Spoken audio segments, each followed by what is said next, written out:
Salve família tricolor, sejam todos bem-vindos a mais um vídeo aqui do canal Turbina na área para a gente falar de São Paulo. Este é um vídeo de repercussão para a gente conseguir digerir o que aconteceu entre Fluminense 3 e São Paulo 1 pela 36ª rodada do Campeonato Brasileiro. Nós vamos conferir destaques importantes sobre comentaristas esportivos falando a respeito do Rogério e do São Paulo, também destaque da coletiva do Rogério Ceni e uma análise completa, tanto da tabela como dos gols sofridos pelo São Paulo contra o Fluminense. Muito obrigado pela sua presença aqui neste vídeo de repercussão no canal do Turbina. Se inscreve se você ainda não é um inscrito aqui do nosso canal. Também deixa o seu like para fortalecer o vídeo, porque ajuda muito aqui o nosso trabalho. Muito obrigado pela sua presença aqui. Você novo inscrito, você que ainda não é um inscrito aqui do canal e você também que já é fidelizado aqui, muito obrigado pela sua presença. Primeiro, para falar da tabela do campeonato, São Paulo fica na nona colocação com 51 pontos, 36 jogos, 12 vitórias, 15 empates, 9 derrotas, 51 gols marcados, 41 gols sofridos e tem um saldo positivo de 10 gols. Seguido aí de Fortaleza, que empatou na rodada, o que ajudou o São Paulo, Fortaleza empatando com 1-1 com o Atlético Goianiense, e o Botafogo, que ainda não jogou e enfrenta o Atlético Mineiro na rodada, o jogo que acontece na segunda-feira. O Santos ainda com 47 pontos e o América Mineiro, que venceu o Bragantino fora de casa e subiu para a 7ª colocação com 52 pontos. É mais um que entra na briga pelo G6, pelo G8, e agora o São Paulo quase dar adeus, né, a Libertadores de 2023. A situação do São Paulo na tabela não é nada fácil, tem um próximo jogo na terça-feira contra o Internacional, um jogo completamente difícil, um jogo no Morumbi, e precisa de 2 vitórias do São Paulo se quiser brigar pelo G8. América Mineiro e Atlético Mineiro agora pode praticamente já estar classificado, né? A situação na tabela é bem mais fácil para esses dois clubes. Flamengo já está classificado, vencedor da Copa do Brasil e da Copa Libertadores, e segue na briga o Atlético Paranaense com 54 pontos. Então ali do G5 até o G10 praticamente todos têm chances de se classificar por uma vaga na pré-Libertadores ou pelo menos até o G6 na Libertadores de forma direta. A gente vai falar do vídeo de jogo para a gente falar das falhas do São Paulo. Primeiro gol ali do Luciano, um bonito gol, né? O Luciano aproveitando o rebote, batendo muito bem, sem chance para o goleiro Fábio. E depois o sistema defensivo do São Paulo que falha, né? No primeiro gol, a saída da defesa do São Paulo, o Reinaldo lá no fundo das condições era o último jogador que não saiu ali durante a batida do jogador do Fluminense, e o Felipe Alves, né? O segundo que falhou no lance, que rebate a bola para dentro da área, né? Mais uma fraqueza aí do sistema defensivo do São Paulo, tanto do Reinaldo, que não saiu junto com a defesa e deu condições para o Cano, e o Felipe Alves, que fez o rebote para dentro da área, né? O São Paulo acabou tomando o gol de empate logo no comecinho do segundo tempo e viu o Fluminense crescer, ir para cima e conseguir a virada, né? O segundo gol do Fluminense também, um bonito gol, uma jogada muito bem trabalhada. O São Paulo acabou falhando também na marcação. A gente vai conferir aí o Daronco confirmando o gol do Fluminense e depois o segundo gol aqui em análise para você aqui neste vídeo de repercussão no canal do Turbino. A jogada começa porque o jogador do Fluminense está sozinho ali com a bola, Igor Gomes está apenas olhando o jogador, ele faz um passe em profundidade para o fundo da área do São Paulo, o Léo acaba ficando somente olhando ali o jogador, a bola passa entre Léo, entre Pablo Maia e também entre o Wellington. Lá no fundo recebe o jogador uma infiltração, faz o passe de primeira para trás, o Reinaldo ali na linha da grande área demora para voltar, o Cano faz a movimentação na segunda trave nas costas do Rafinha, e ali fica Rafinha e Ferrarese vendidos no meio da área. O Cano faz o movimento correto, esperando o toque para trás, né? A direção da bola, e acaba fazendo o movimento de primeira para dentro do gol. Felipe Alves não consegue chegar na bola, era uma defesa completamente difícil ali, muito perto, bola forte, e o Cano faz o segundo gol aí do Fluminense, né? Um bonito gol, uma trama de jogada interessante, e o São Paulo acaba falhando aí no sistema defensivo, né? O Léo não chega, não há um corte ali dentro da área, né? E no segundo tempo, a mesma coisa, no terceiro gol do Fluminense aí, um lançamento entre a defesa do São Paulo, pega a defesa do São Paulo completamente desarrumada, o Ferrarese chega, faz a cobertura, o Rafinha perde a bola ali, e depois ele consegue dar um toque para trás.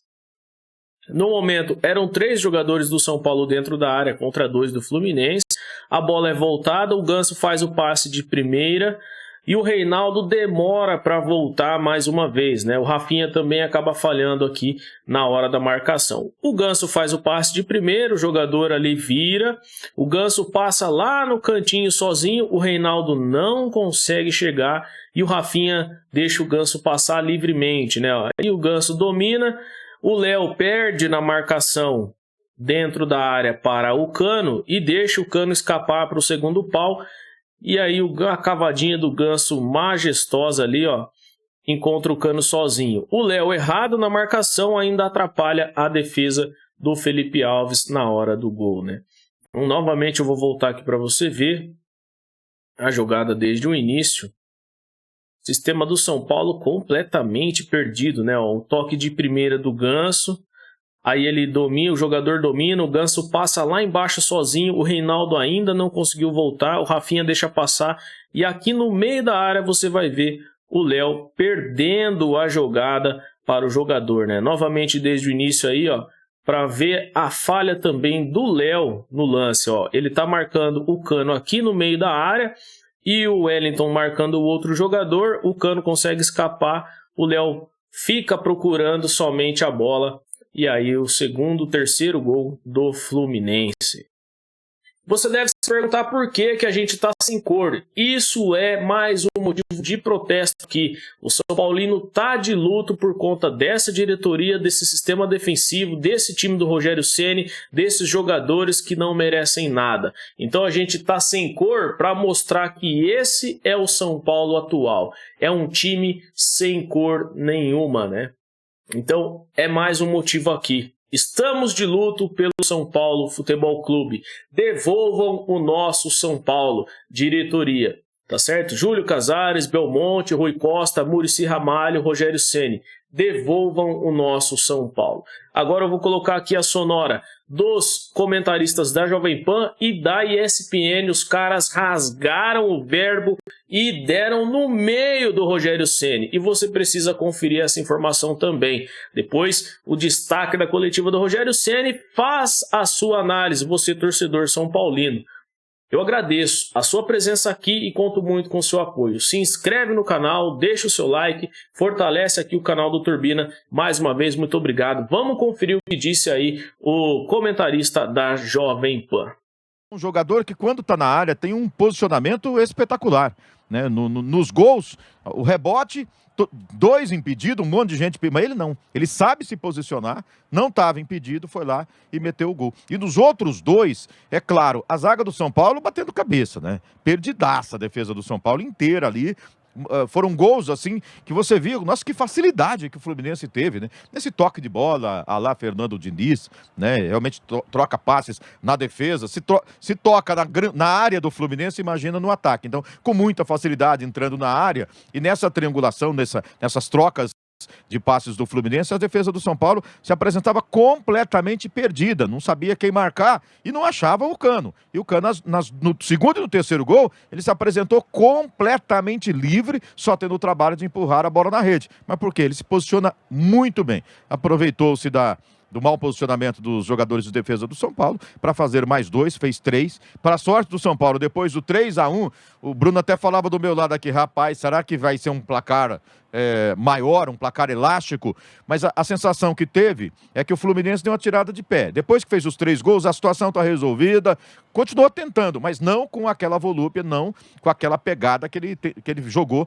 nos 13, 14 minutos ali no começo do segundo tempo, quando ele fez os 3 gols dele, né? Depois não foi tanto. E o São Paulo conseguiu sair daqui de cabeça baixa, com um placar terrível, né? Mas que poderia ter sido pior nesse segundo tempo.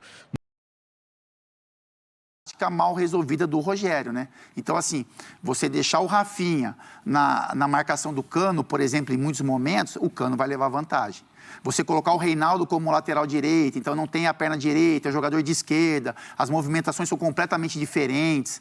O São Paulo sofreu muito. Então, assim, no primeiro tempo, como a gente falou, o São Paulo fez o gol, teve outras chances com o Luciano, mas também deu espaços, né, para o Fluminense. O Fluminense poderia ter empatado o jogo no primeiro tempo. No primeiro tempo. É isso. Eu acho que é pelos desfalques que o São Paulo tem, né, pela improvisação hoje, pela improvisação do Rafinha mais uma vez como zagueiro, e pelo Reinaldo não ser um perna direita ali como lateral, eu acho que isso criou algumas facilidades para as movimentações dos jogadores do Fluminense. Ô Pascoal, o Rogério Ceni errou muito e o Diniz acertou demais? É que é o seguinte, os 2 laterais de ofício do São Paulo estão fora. É isso. O garoto Moreira, que joga na seleção de base de Portugal, e o Igor, o lateral direito, né? Os 2 estão lesionados, são os 2 laterais de ofício. Ele poderia colocar o Marcos ali pela lateral? Eu vou dizer um negócio para você. Tem hora que eu penso, mas eu não gosto do Reinaldo, eu penso como o Mauro. O Reinaldo de lateral esquerdo não dá. Direito. O lateral direito não dá. Lateral esquerdo ele joga. Sim. Acho até que o São Paulo tem que renovar o contrato dele que vai terminar. Também gosto Mas dele. de lateral direito não dá. O Wellington é bom jogador, o lateral esquerdo? É, mas ele não é o Reinaldo ainda. Então, o Reinaldo, para mim, está na frente do Wellington, de lateral esquerdo. Mas de lateral direito é esse sofrimento. Já foi assim no último jogo e voltou a ser agora. Então, eu acho que aí é que o Reinaldo não deu ao São Paulo o que o São Paulo esperava dele, ou não deu ao treinador de São Paulo o que o São Paulo esperava dele. Mas cabe ao treinador mudar. Foi falta de opção, então, Pascoal? Eu acho que ele tinha poucas opções no banco. Ele vai botar quem? O Marcos, de lateral direito, é duro também, porque é um jogador de velocidade que passa muito. E aí você vai botar... O Rafinha não dá mais para jogar de lateral direito. Não dá. Mas se não dá de zagueiro, não dá lateral direito. Então, mas aí que eu acho, por que não colocar 3 zagueiros e o Rafinha no lugar do Reinaldo como um ala direito? Porque o Rafinha foi o pior jogador. Ele foi o pior jogador do jogo, o Rafinha. Assim, a gente zagueiros fica... e o Rafinha 3 zagueiros, muito mal hoje. Não, ele foi o pior jogador da partida, foi ele, ok? Porque ele não consegue ser zagueiro, não consegue ser o lateral, ele é baixinho para um cruzamento, ele não marcou direito. Ele foi o pior da partida, infelizmente. Aí eu fico pensando, então por que não? Põe 3 zagueiros, Sim. e ao invés de improvisar um Reinaldo pelo lado direito, deixar o Rafinha ali, que ele pode ser mais útil. Em 2 posições do mesmo lado. Ele improvisa o Rafinha como zagueiro, improvisa o Reinaldo como lateral. É muita coisa. E aí um time que tem qualidade como o Fluminense é muita coisa. Sim, na verdade, assim, o São Paulo surpreendeu ao sair ganhando o primeiro tempo, porque ir jogar contra o Fluminense, quando o Fluminense está inspirado, esse time do Diniz é bom, gente. Assim, excelente elenco. Não, mas é um time super encaixado, é bom, não à toa, tá aí agora em segundo lugar, dando uma pressionada no Inter e tal. Aí você vai com 12 desfalques para jogar no Maracanã, o favorito é o dono da casa. Aí você consegue 1 a 0. O São Paulo conviveu com esses desfalques a temporada inteira. Então. O São Paulo viveu com 6 desfalques, com 8 desfalques, com 12 desfalques, com 4 desfalques. Grandes, o São Paulo vários conviveu times, com desfalques a temporada isso. inteira. Tem que entender o porquê disso também. O São Paulo tem um zagueiro, o Diego, ele está com uma tendinite eterna. Ele não consegue cuidar de uma tendinite. Então, essas coisas o São Paulo precisa melhorar. O São Paulo precisa melhorar, a gente precisa entender por que se machucam tanto os jogadores, a gente precisa entender por que o São Paulo cansa tanto no segundo tempo, a gente precisa entender o que é que acontece com o preparo físico desses jogadores. É muita coisa para a gente entender. Só que o Rogério Ceni não é esse cara que fica calado. Se ele soubesse o que é que está acontecendo ali dentro, ele ia e falava, porque ele gosta de falar. O Mauro já deu logo a explicação a respeito, quando ele fala do Fluminense, ele dá uma explicação que corresponde ao São Paulo. O São Paulo tem que repetir o time, porque os reservas do São Paulo não correspondem em campo. E o São Paulo fez muitas contratações nessa temporada. E essas contratações não corresponderam ao São Paulo. Nicão, ninguém viu. Teve um ou outro momento ali. Poucas vezes. O Rafinha chegou e virou reserva. Tá jogando agora porque o time tá desfalcado. O Andrés Colorado. O Andrés Colorado, que veio, que era o volante que ele queria, um volante grande. Um volante que também não conseguiu jogar. Aí o Pablo Maia começou muito bem, teve uma queda. O Luan, que era muito bom, teve uma lesão, agora está voltando da lesão. E aí a gente vai começar... Luciano, se machuca muito, né? Fica muito o Luciano se passou mais no departamento médico do que jogando. Verdade. O São Paulo tem, na verdade, um O Alisson, a gente nunca sabe se é titular, se é reserva, se está machucado, está à disposição. Agora está machucado. Mas está entre os contratados, acho que foram 7. E diga-se de passagem, todos indicados pelo Rogério, que muda. Porque tem técnico aí que pegou o time já com as contratações. Olha lá, Vitor Pereira no Corinthians, não indicou ninguém, é quem estava lá. O Luiz Castro do Botafogo, agora que ele indicou no meio do ano, mas do começo. Então, não é o caso do São Paulo. Agora, realmente as lesões atrapalharam também o trabalho do Rogério. Sim, você enumerou aí um monte de gente que não pôde ser aproveitada. Que é o Alisson, que você não sabe se vai ser titular ou não. O Patrick ficou um bom tempo machucado, que eu acho um jogador muito importante, mas agora saiu voltou. No intervalo para a entrada do Galopo, o Galopo voltou a jogar mal. Tem que esperar, porque esse rapaz na Argentina jogava bem. No São Paulo ainda não jogou nenhuma bem. Nenhuma bem. Então, eu acho que os jogadores, eles oscilam muito também. O Patrick também tem momentos incríveis. Aí, quando o Patrick joga bem, o São Paulo inteiro joga bem. Aí depois o Patrick vai e cai, aí ninguém consegue. Eu não entendi a alteração do Patrick pelo Galopo. A gente estava... Vendo o jogo, a gente não... O Fluminense no estádio do Maracanã. Boa noite, Rogério. Eu queria saber de você, né, uma análise desse jogo, não consegue sair na frente do placar e, de novo, recebe a virada, assim como... Virada não, porque no gol do Atlético Mineiro foi um empate, não foi virada, mas hoje a virada veio depois do São Paulo estar à frente do placar. Eu queria que você explicasse isso e, se me permite, qual o impacto que tem o São Paulo fora de uma Libertadores 2023? Obrigado. Bom, primeiro que nós temos que jogar até o final sobre a última pergunta e só no final, quando a gente chegar na competição, a posição que a gente chegar, para a gente poder ver. Nós estamos ainda brigando pela classificação, esse impacto não podemos analisar antes. Segundo, acho que o primeiro tempo bem jogado, nós marcamos muito bem, fizemos uns bons contra-ataques, principalmente, né? Saída de lado de campo, o Igor puxando bastante para um lado, Patrick pelo outro, o Caleri se movimentando bem, tivemos oportunidade de abrir o placar, fazer o segundo gol, tivemos várias oportunidades. Já no final do primeiro tempo, o Fluminense cresceu bastante, já no final, começamos a deixar alguns espaços, o Cano sempre filtrando com o Ganso, achando muita bola por dentro, com um espaço bastante grande entre os zagueiros. Foi o principal pedido para o segundo tempo.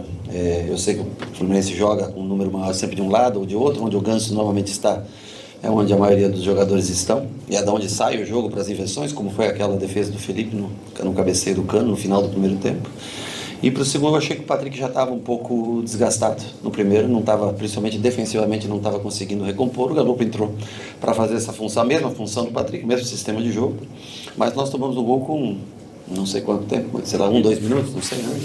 1 minuto, 2 minutos. E eu acho que nós temos que ser mais fortes psicologicamente. Quando sofre um gol, nós temos que estar mais ligados no jogo. O gol já aconteceu, não deveria ter acontecido. Mas nós temos que entrar, não deixar se abater por um gol. Acho que tem mais força psicológica, mental, para a gente continuar no jogo, mesmo quando sofre um revés, como foi o gol com 1 minuto. Não era esperado, não tem... É um lance que nós poderíamos ter evitado ali no canto, a bola que foi para a área. Mas nós não podemos se abater tanto, baixar tanto a cabeça. Tem que ter mais força mental para continuar no jogo. Mesmo sabendo que o adversário é um ótimo time que já no final do primeiro tempo vinha conseguindo já se sobressair a gente no jogo. Acho que os primeiros 5, 10 minutos do Fluminense foi muito bem, depois nós retomamos o jogo, fomos bem até os últimos 10 minutos do primeiro tempo, onde nós começamos a conceder algumas chances para eles. A mudança foi nesse sentido de manter o tripé no meio campo, com o Pablo, com o Igor e Galopo, que é um jogador que joga nessa função, para ter um pouco mais de energia. E o Fluminense ganha pela qualidade que tem também, pela construção que tem, pelo estilo de jogo que faz. Rogério, até aproveitando sobre essa força mental, realmente você comentou que o time precisa ter mais. Ali no banco, os jogadores estavam realmente muito abatidos, eles estavam sentidos com essa derrota, dava para ver, era nítido, eles estavam tristes, estavam magoados, estavam bravos.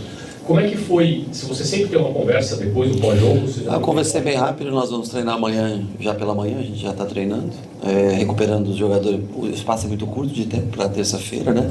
Então O que eu falei para eles é isso, que a gente tem que ter mais força mental. Nós já viramos muitos jogos no Morumbi, né? Mas às vezes fora de casa, quando a gente está na frente, sofre um gol. Por melhor que o adversário seja, nós temos que colocar a cabeça no lugar e não podemos em, 10, 11 minutos ceder 3 gols ao adversário por um baque logo no primeiro minuto, no primeiro ataque do adversário no início do segundo tempo. Rogério Ceni, boa noite. Aqui quem está falando é o jornalista Gabriel Fontes, da Rádio Sonora FM. Segunda-feira vai ser um grande dia, expectativa geral da convocação do Tite. E você já viveu isso na época, em 2002, com o Felipão. O que você pode falar para a gente dessa grande expectativa, se o Tite tem falado com você sobre o elenco do São Paulo, alguma novidade? Não, eu acho que faz algum tempo que não há um jogador do São Paulo convocado para a seleção brasileira, né?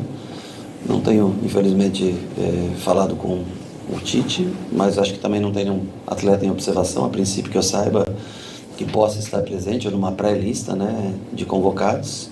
Mas o que fica a torcida para que a seleção brasileira faça uma grande Copa do Mundo, que possa trazer mais um título para o Brasil.